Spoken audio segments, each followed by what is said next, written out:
ज्ञानाञ्जनशलाकया चक्षुरुन्मिलितं येन तस्मै श्रीगुरवे नमः। नमो विष्णुपादाय भूतले श्रीमते भक्तिवेदान्त स्वामिनिति नामिने।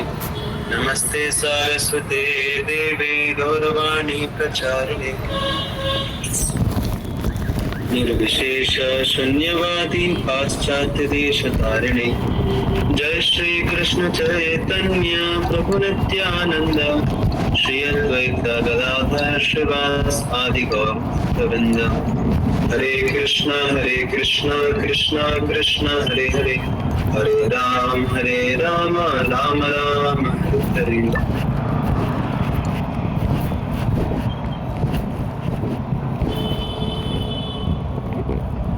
हरे कृष्णा। तो सुबह को निशा माता जी ने और सना माता जी ने बहुत ही अच्छे पॉइंट्स शेयर किए on the way to Krishna से। और सना माता जी ने कौन सी बुक से किया था? बियॉन्ड बर्थ एंड डेथ, दोनों को सेपरेट। एम आई राइट? या तो कौन अभी शेयर कर सकता है कुछ पॉइंट्स? कृपया हैंड रेज कीजिए।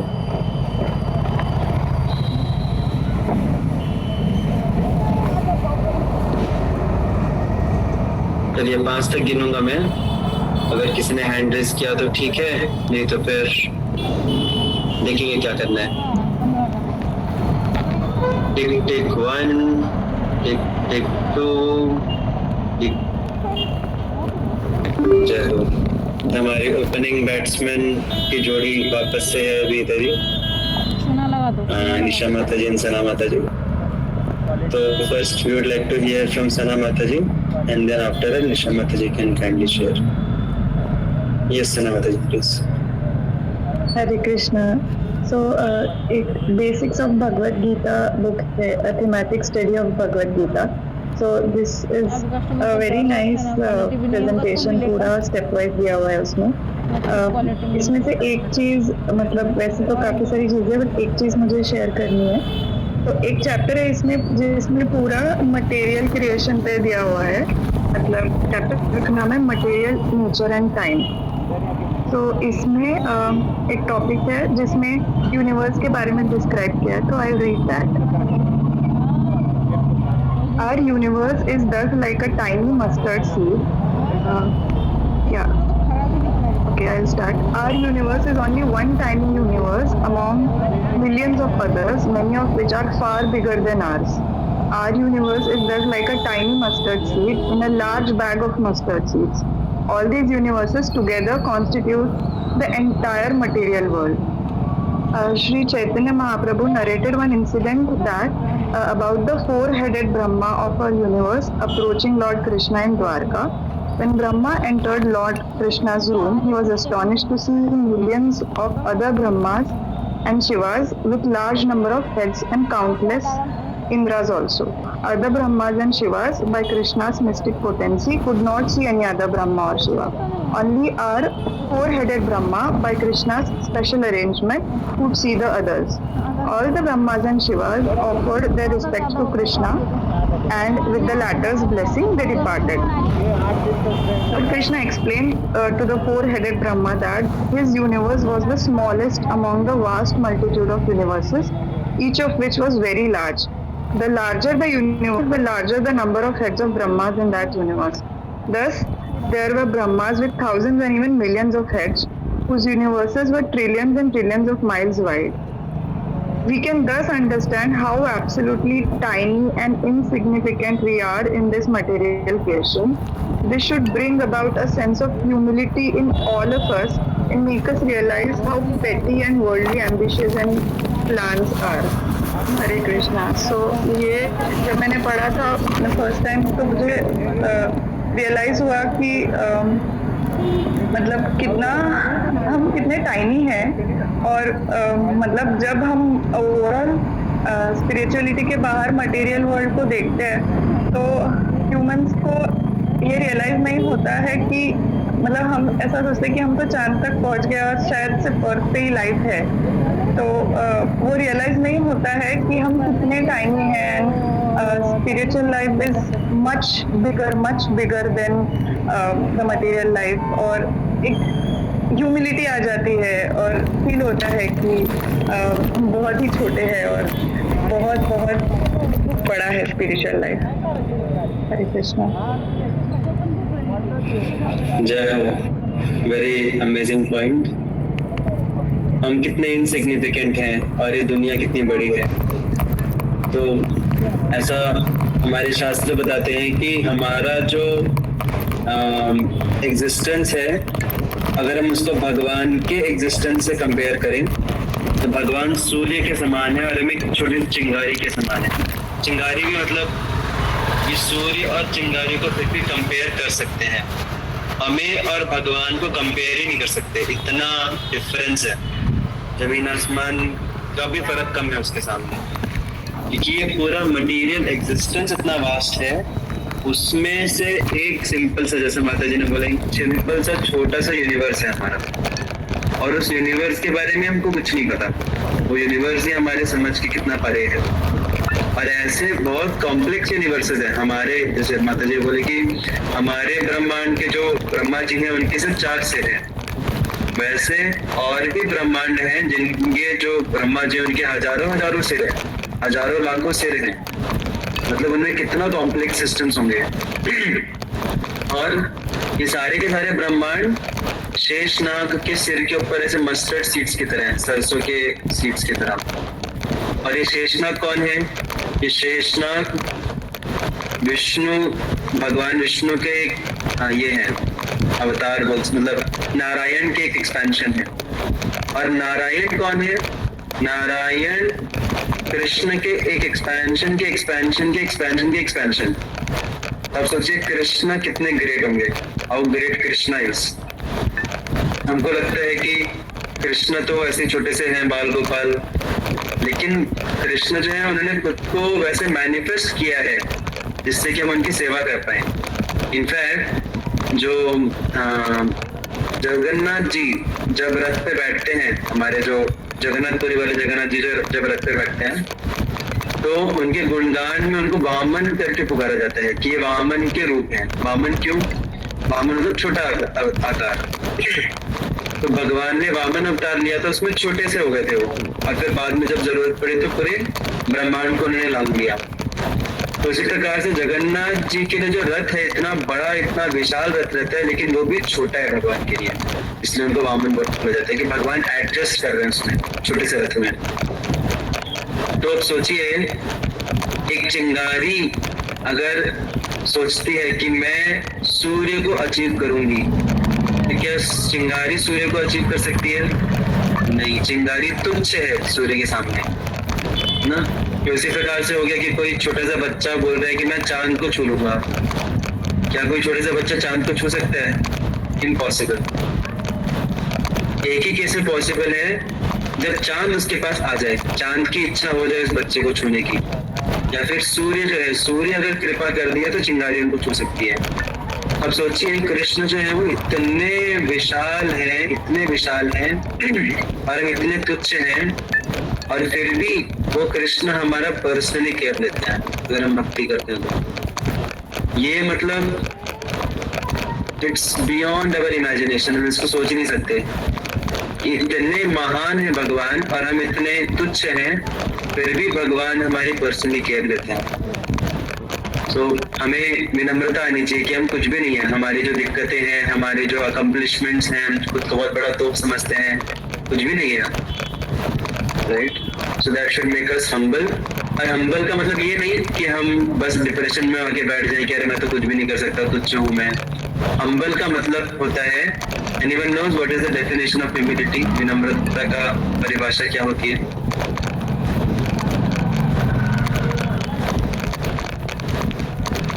एक बहुत सुंदर सी परिभाषा है विनम्रता की। चलिए बता देता हूँ मैं विनम्रता की एक सुंदर सी परिभाषा। ध्यान से सुनिएगा कि मैं ज्यादा एक्सप्लेन नहीं करूंगा, क्योंकि और भी पॉइंट्स चाहिए मुझे सुनना है। तो विनम्रता, हम ह्यूमिलिटी, इंग्लिश में बोलूंगा मैं, humility doesn't think less of our self, humility means to think less about our self. या फिर उसको हम दूसरे सिंपल भाषा में बोल सकते हैं, humility doesn't mean thinking us less, humility means thinking less of us. कुछ समझा कि नहीं समझा? इसको समझा कोई बताइए। यस श्रेया माता जी। ह्यूमिलिटी मतलब खुद को कम नहीं समझना, बट खुद के बारे में कम सोचना चाहिए। हरी बोल, जय हो, परफेक्ट परफेक्ट अंडरस्टैंडिंग। मुझे लगा नहीं था कोई इतना अच्छे से पकड़ पाया।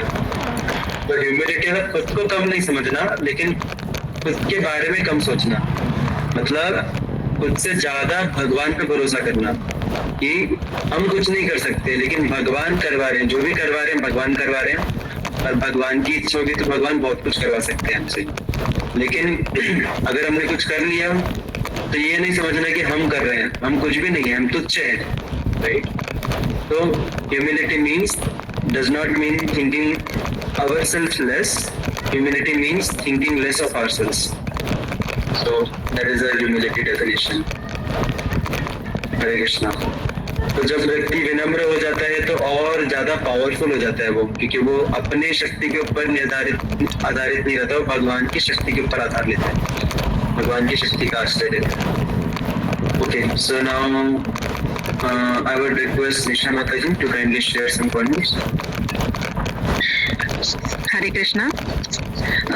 यस, जो मैंने सुबह बुक पढ़ी कृष्ण की ओर, उसी में से सेकंड चैप्टर है कृष्ण संकीर्तन और कृष्ण को जानने की विधि। और इसी में एक पैरा मुझे बहुत अच्छा लगा जो सेवा के बारे में है। मैं पहले पढ़ती हूँ पैरा। मनुष्य को यह नहीं समझना चाहिए कि भौतिक जगत में और आध्यात्मिक वातावरण में उसकी सेवाएं एक सी होगी। हमें यह सोचने में कदाचित संकोच होगा कि क्या मुक्त हो जाने के उपरांत भी मैं सेवक ही रहूंगा। ऐसा इसलिए है क्योंकि भौतिक जगत में सेवक होने का हमारा अनुभव बहुत सुख नहीं रहा है, किंतु दिव्य सेवा ऐसी नहीं होती। आध्यात्मिक जगत सेवक और स्वामी में कोई अंतर नहीं होता है, जबकि भौतिक जगत में इनमें अंतर है। दिव्य जगत में हर चीज एक सी होती है। उदाहरण के लिए श्रीमद् भगवद गीता के प्रसंग में हम देखते हैं कि श्री कृष्ण ने अर्जुन के सारथी के रूप में एक सेवक की स्थिति ग्रहण की है। अपनी वैधानिक स्थिति में अर्जुन श्री कृष्ण का सेवक है, किंतु व्यवहार में हम देख सकते हैं कि कभी कभी भगवान सेवक के भी सेवक बन जाते हैं। इसलिए हमें ध्यान रखना चाहिए कि हम अपने लौकिक विचार आध्यात्मिक क्षेत्र में न ले जाएं। भौतिक रूप में हमने जो अनुभव किया है वह आध्यात्मिक जगत के जीवन का विकृत प्रतिबिंब ही है। तो इस बार से हमें ये समझ में आता है कि सेवा का महत्व कितना है, कि साक्षात स्वामी भी सेवक बन जाता है आध्यात्मिक रूप में, आध्यात्मिक जगत में। जो हमारी यहाँ की परिभाषा है कि हमारे जो हम मटेरियल वर्ल्ड में हम जब सर्वेंट शब्द सुनते हैं तो हमें एक्सप्लॉयटेशन, प्रेशर, इंसल्ट, ये सब लोअर पोजीशन याद आती है। इसलिए कभी कभी हम सोचते हैं कि मुक्ति के बाद भी अगर हम सेवा ही करनी है तो फिर क्या फायदा। लेकिन ये हमारा मटेरियल कंडीशनिंग है। स्पिरिचुअल वर्ल्ड में सेवा पनिशमेंट नहीं है, प्रिविलेज है। वहाँ सेवा ही सबसे बड़ा आनंद है। वहाँ सर्वेंट और मास्टर में कंपटीशन नहीं है, बल्कि प्रेम के संबंध है। तो इसीलिए मुझे ये वाला पैरा बहुत ज़्यादा अच्छा लगा कि हमें ये रियलाइजेशन होती है इसमें कि हमें स्पिरिचुअल लाइफ हमें लाइक हमारा जो हमें रियलाइजेशन हमें ये मिलती है कि हमें मटेरियल एक्सपीरियंस को स्पिरिचुअल लाइफ पर अप्लाई नहीं करना चाहिए।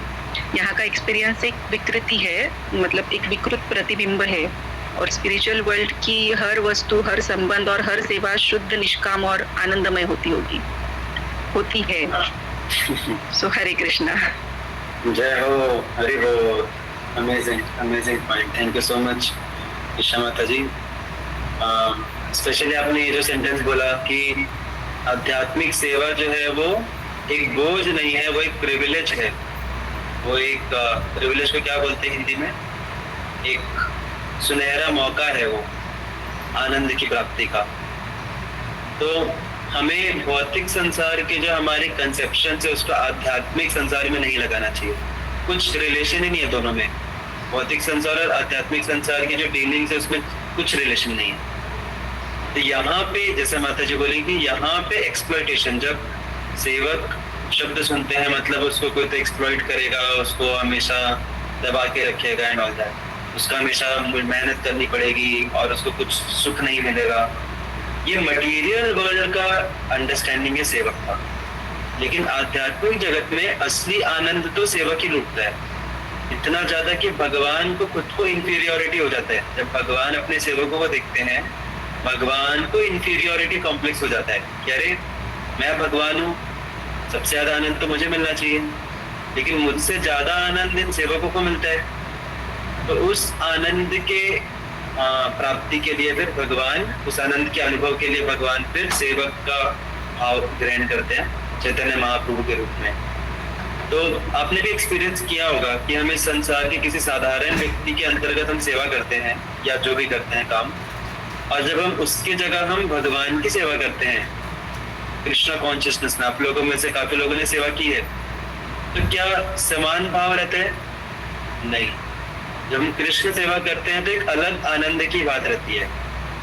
इसीलिए प्रभुपाद बोलते थे कि मैं भारत से इधर आया अमेरिका में, मेरे पास कुछ पैसा भी नहीं है, कोई मैं बहुत बड़ा इन्फ्लुएंसर भी नहीं हूँ, फेमस भी नहीं हूँ, कुछ भी नहीं है मेरे पास, और यहाँ पे इतने हजारों हजारों अमेरिकी लोग बिना पगार के मेरी सेवा कर रहे हैं बिना पगार के। तो बिना पगार के क्यों सेवा कर रहे हैं इतने बड़े बड़े लोग? क्योंकि सेवा में अलग आनंद है, आध्यात्मिक सेवा का आनंद दिव्य स्तर पर रहता है। भाई अगर हम भौतिक स्तर पर सेवा करते हैं तो फिर हमें फील होता है कि कोई तो एक्सप्लॉइट करेगा। इवन भौतिक संसार में भी हम ये इसका थोड़ा सा एक एग्जाम्पल देख सकते हैं। अभी आप मुझे बताइए कि भौतिक संसार में, अभी आध्यात्मिक श्रेणी की हम बात नहीं कर रहे, भौतिक संसार की बात कर रहे हैं, यहाँ पे भी कभी कभार हम सेवा करते हैं किसी की तो हमें एक सुख का अनुभव होता है। okay? मतलब सुख मिलता है सेवा करके। कब मिलता है बताइए? उसके लिए क्या कंडीशंस होती हैं? कुछ हमको बेनिफिट मिला तो सामने से। Yes, very good. कुछ तो हमें बेनिफिट मिलना चाहिए, बेनिफिट के लिए हम सेवा उसको करते हैं। जब वो काम अच्छा लगता है, वेरी गुड, वो काम जब अच्छा लगता है, और जब हम उस व्यक्ति से प्रेम करते हैं या आसक्त होते हैं, तो या तो वो व्यक्ति जिसके लिए हम सेवा कर रहे हैं वो महान होना चाहिए, उसके लिए हमारे हृदय में प्रेम होना चाहिए, या तो वो कार्य हमें अच्छा लगना चाहिए जो हम कर रहे हैं, या फिर वो कार्य करने पे हमें कुछ तो मिलना चाहिए, राइट? तो यही तीनों कंडीशंस हमारी परफेक्टली फुलफिल होती हैं, परफेक्शन में पूरी, परिपूर्णता में पूरी होती हैं जब हम आध्यात्मिक सेवा करते हैं। क्योंकि जब हम आध्यात्मिक सेवा कर रहे हैं तो हम किसकी सेवा कर रहे हैं? कृष्ण की सेवा कर रहे हैं, जो कि सबसे महान है और जो सबसे ज्यादा प्रेम कर सकते हैं हमसे। तो वो एक फैक्टर फुलफिल हुआ। उसके अलावा जब हम सेवा करते हैं तो जनरली हमको ऐसी सेवा में लगाया जाता है जो हमारे स्वभाव से मेल जोल जिसका होता हो, क्योंकि जितना ज्यादा हमारे स्वभाव का मेल जोल होगा सेवा से, उतना ज्यादा हम उसमें तल्लीनता के साथ सेवा कर पाएंगे।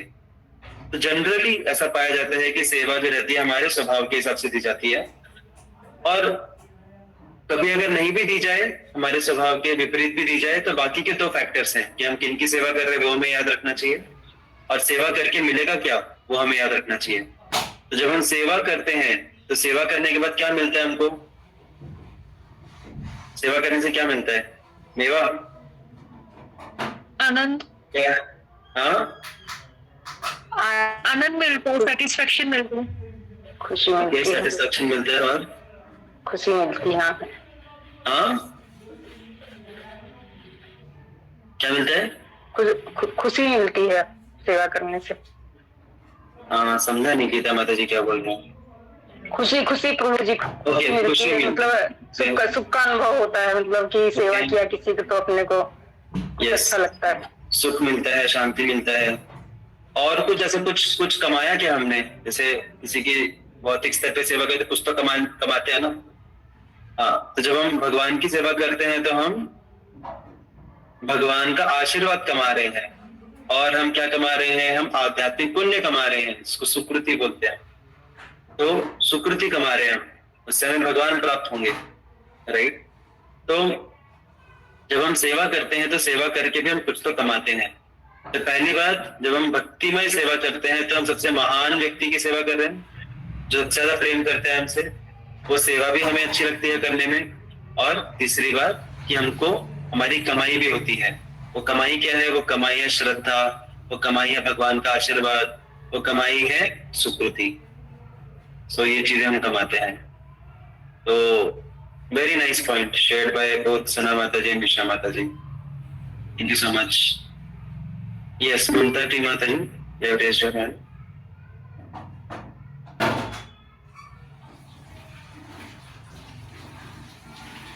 हरे कृष्णा। ममता टी माता जी, आपने हैंड रेज किया था, आई थिंक गलती से हो गया। हरे कृष्णा प्रभु जी। यस, मैं अपना एक एक्सपीरियंस शेयर करना चाहूंगी। प्लीज। 2 दिन पहले का ही है। 2 दिन पहले मैं और मेरे हस्बैंड हम डिस्कस कर रहे थे वेदास के बारे में, कि बहुत 4 वेदास हैं, फिर और भी बहुत सारा स्कल्पचर है, बहुत सारे डिविजन्स हैं, इतना सब है, हमें पढ़ना चाहिए। मतलब इस सब टॉपिक में हम डिस्कस कर रहे थे। ये परसों के दिन की बात है। और कल के दिन में इवनिंग में जो 6 बजे का सेशन होता है नॉर्मली, वो दूसरा था। वो मैंने अटेंड किया। मुझे लगा आपका सेशन नहीं है कल, लेकिन कल 7:30 बजे मैं लेट हो गई। 7:40 के बाद मैंने ज्वाइन किया, और इमीडिएटली आपने सिर्फ वही पॉइंट तभी बताया कि हमें सब वेदास पढ़ने की जरूरत नहीं है, हम सिर्फ भगवत गीता ही पढ़ लेंगे तो सब कवर हो जाएगा। तो आई वॉज सो शॉक्ड कि मैं आपको बता नहीं सकती कि जो हम परसों के दिन डिस्कस कर रहे हैं, हम लोग अराउंड 1 घंटा डिस्कस कर रहे थे, और उस पूरे सब डिस्कशन का जो आंसर है, कृष्णा ने आपके माध्यम से मेरे बिना पूछे वो हमें जवाब दे दिया। तो मतलब मेरे पास शब्द नहीं है कुछ बोलने के लिए। मतलब मैं बहुत खुश हूँ, बहुत खुश हूँ कि मैंने ये फोरम ज्वाइन किया। एक्चुअली ज्वाइन तो मैंने बहुत दिन पहले से किया हुआ है, बट इन बिटवीन मिस हो गया, वेकेशंस थे एंड ऑल दैट। लेकिन कुछ तो टर्निंग पॉइंट आया मेरी लाइफ में, वो मैं कभी बाद में डिस्कस करूंगी सबके साथ। लेकिन उसके बाद से मैंने डिसाइड किया कि मतलब मुझे रेगुलर रहना है, भले मैं इवनिंग ही ज्वाइन करूं सेशंस, बट मैं रेगुलर रहूंगी। और मैं बहुत आभारी हूँ सबकी, सारे भक्तों की और आपकी और सबकी, और मुझे बहुत प्रसन्नता है कि मैं सबके साथ हूँ और मैं प्रभु के शरण में हूँ। बस यही बोलना चाहूंगी। हरे कृष्णा। हरे कृष्णा। जय। भगवान आपसे इतना प्रेम करते हैं कि मुझ जैसे यूजलेस व्यक्ति के थ्रू भी भगवान ने बुलवाया, तो ये मेरे लिए सौभाग्य की बात है। नहीं, आप यूजलेस नहीं है, आप ऐसा नहीं बोलिए, आप बहुत महान है, बहुत महान है। Just struggling with my own भक्ति also. So great, ऐसा होता है जब हम सिंसियरली भक्ति करते हैं तो भगवान हमसे आदान प्रदान करते हैं अलग अलग तरीकों से लोगों को इंस्ट्रूमेंट बना के। तो और हम प्रार्थना करेंगे कि आपकी हम सेवा कर पाए सिंसियरली, अच्छे से, लंबे समय तक। और मुझे याद है, आई थिंक आपने पहले हमारा एक अभी तो हम भगवत गीता वाला सेशन करते हैं इवनिंग में 7:30 को, उसके पहले हमारा बॉस का सेशन रहता था, I think basics of spiritual science. जी आपने ज्वाइन किया था, राइट? जी राइट, एग्जैक्टली। मुझे तब से याद है कि ममता टी माता जी आती थी उसमें। जी। So very happy to have you back in our family. We all are very happy to have you with us. Hare Krishna. Hare Krishna. Thank you. Hare Krishna. So now we have 8 minutes remaining. 8 minutes और कोई कुछ share करना चाहेगा?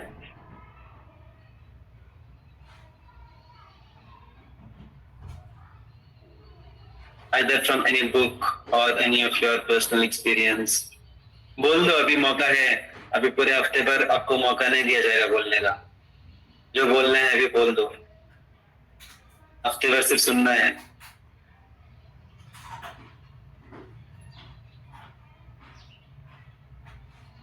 क्या और कोई कुछ book नहीं पढ़ रहा क्या? अरे वाह, चलो, निशा Mata ji is back. Nisha Mata ji is our saviour. Next para भी है। Okay, yes Mata ji please. Hare Krishna. Next para ये है इस बुक में, ये हमारे भौतिक आवश्यकताओं के बारे में है। मैं पढ़ती हूँ। हमारी भौतिक आवश्यकताएं है आहार, निद्रा, मैथुन, आत्मरक्षा और इंद्रियों द्वारा विषय भोग में तृप्ति। ये आवश्यकताएं मनुष्य और पशुओं में समान है। पशु जगत इन समस्याओं का समाधान करने के प्रयास में व्यस्त रहता है, और यदि हम भी केवल इन समस्याओं के समाधान करने में ही लगे रहे तो पशु हमसे किस तरह भिन्न होंगे।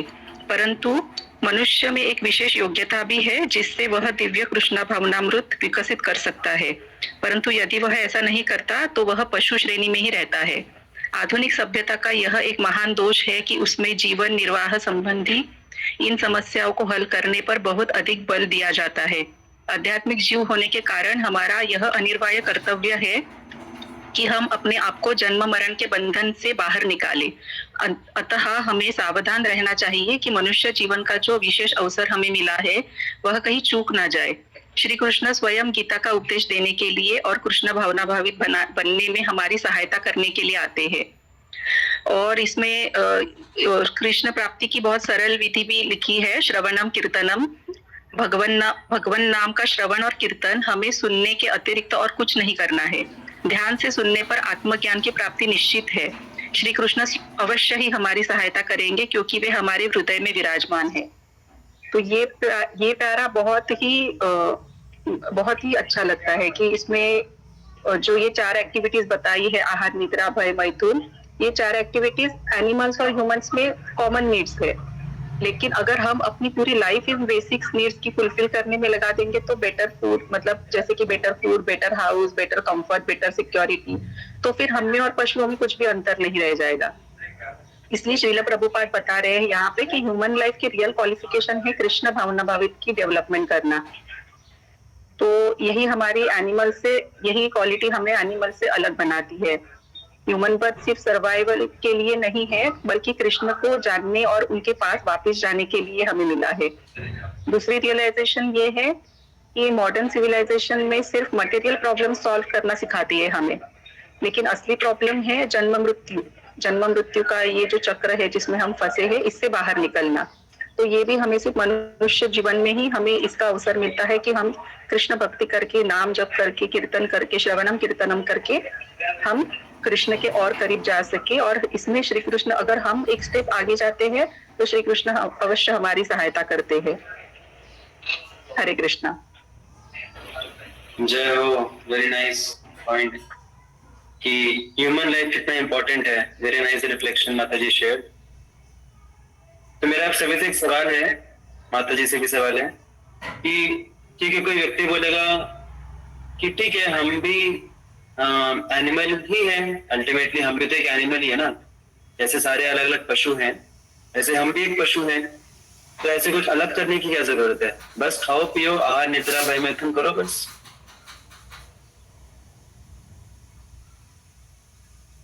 मनुष्य भी एक प्राणी है ना, एक पशु ही तो है। बताइए, यस, कोई बोलना चाहेगा कुछ इसके बारे में?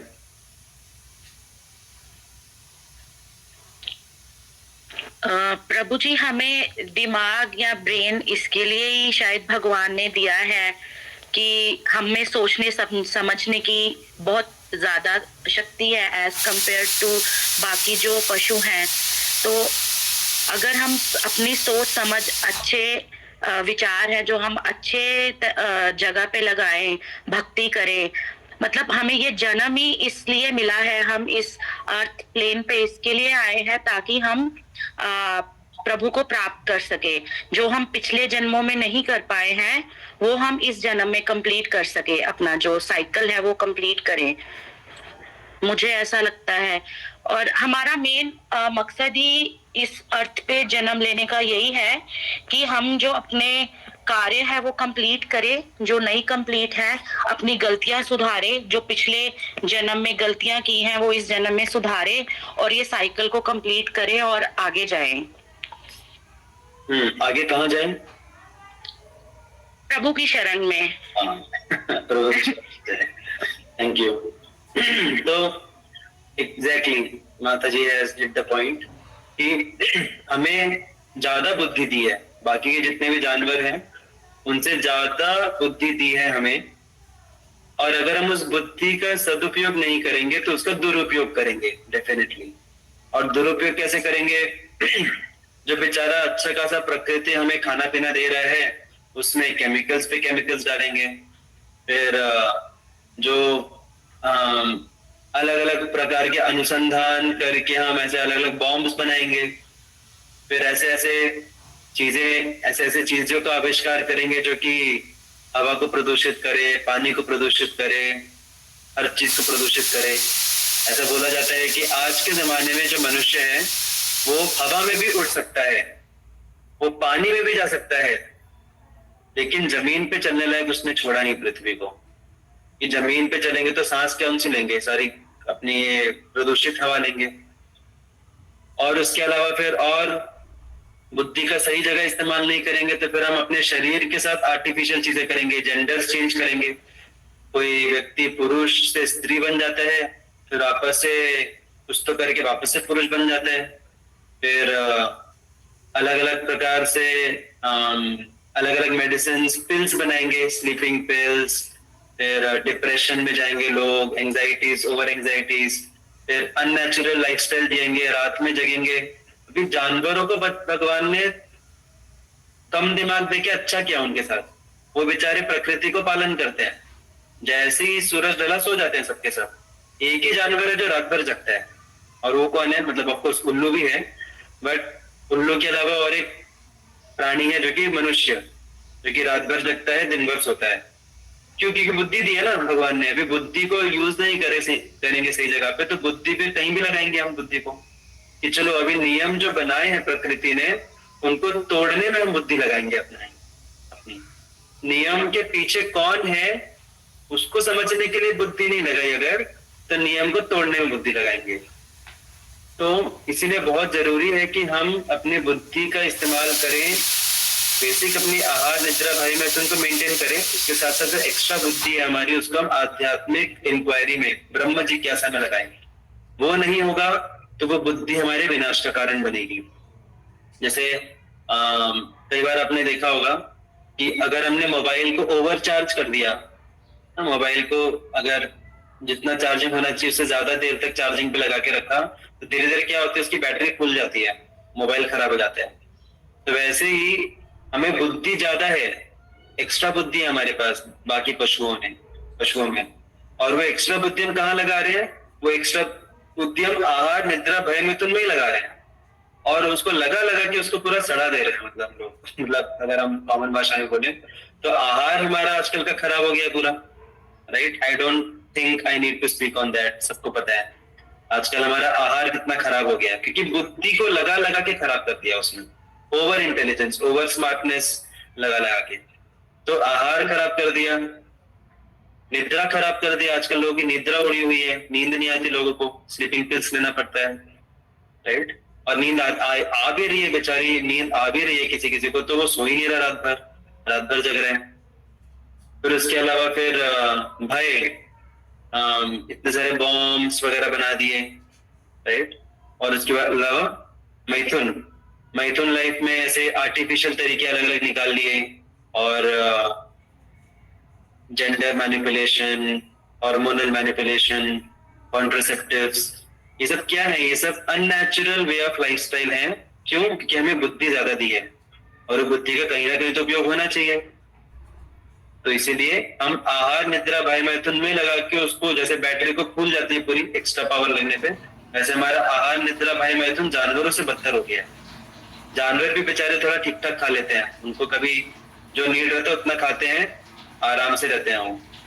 उसके अलावा उनका भय क्या, सिंपल नाखून मारेंगे, दांत से डराएंगे, उतना भय उनका खत्म हो जाता है। फिर निद्रा, आराम से सोते हैं वो, राइट। उनको कभी किसी कुत्ते को देखा स्लीपिंग पिल खा के सो रहा है वो? नहीं, आराम से सोता है वो बिंदास। और मैथुन, जब उनका सीजन आता है दे डू मेटिंग, वो कभी कॉन्ट्रासेप्टिव यूज नहीं करते, वो मेटिंग करते हैं, बच्चे पैदा करते हैं, उनका ख्याल रखते हैं, पता नहीं, बट नेचुरल तरीके से जीते हैं वो। बट ह्यूमंस ही हैं जिन्होंने अपना बुद्धि का इस्तेमाल करके अब सब बिगाड़ दिया है। क्यों? क्योंकि वो बुद्धि को जहां लगाना चाहिए वहां नहीं लगा रहा, जो बुद्धि जिस चीज के लिए दी है। इसलिए बहुत जरूरी है कि हम समझें कि हमारे पास कितनी बड़ी, ऐसा बोला जाता है ना कि विद पावर कम्स रिस्पॉन्सिबिलिटी। इतनी पावर है हमारे पास, उतना ही जिम्मेदारी भी है। और वो जिम्मेदारी क्या है? आध्यात्मिक ब्रह्म जिज्ञासा की जिम्मेदारी। Hare Krishna. So stop here. Thank you so much for sharing such nice experiences, realizations and points from the books. मेरी इच्छा है कि जितने ज्यादा से ज्यादा लोग शेयर करें उतना अच्छा लगेगा ना। I want some more new people also to share. उसके लिए आप पढ़िए, रेगुलरली बुक्स पढ़िए, शेयर करने के लिए मत पढ़िए, रेगुलरली पढ़िए। 15 मिनट भी निकाल के पढ़ेंगे, 10 मिनट भी निकाल के पढ़ेंगे डेली, तो भी बहुत अच्छी बात है। एटलीस्ट एक रूटीन सेट कीजिए कि 10 मिनट मुझे कुछ भी करके पढ़ना है थोड़ा सा, या तो 2 पेज, मुझे कुछ भी होगा दिन में 2 पेज पढ़ना है। अगर ऐसे करके आप 2 पेज हर दिन पढ़ेंगे, पूरे हफ्ते में 14 पेज पढ़ लेंगे आप, बहुत बड़ी बात है, राइट। तो ऐसे कुछ तो नियम बना के पढ़िए जिससे कि ज्यादा से ज्यादा हमें कलरफुल डिस्कशंस मिले आगे और भी डिवोटीज के। तो once again I would like to thank all these 3 माता जी, सना माता जी, ममता माता जी, निशा माता जी, for एनलाइवनिंग us with their talk. Hare Krishna. Thank you so much. Srila Prabhupada ki. Hare Krishna, Hare Krishna, Hare Krishna Hare Hare Hare Ram Ram Hare Hare. Thank you so much. Hare Krishna. Krishna Prabhu.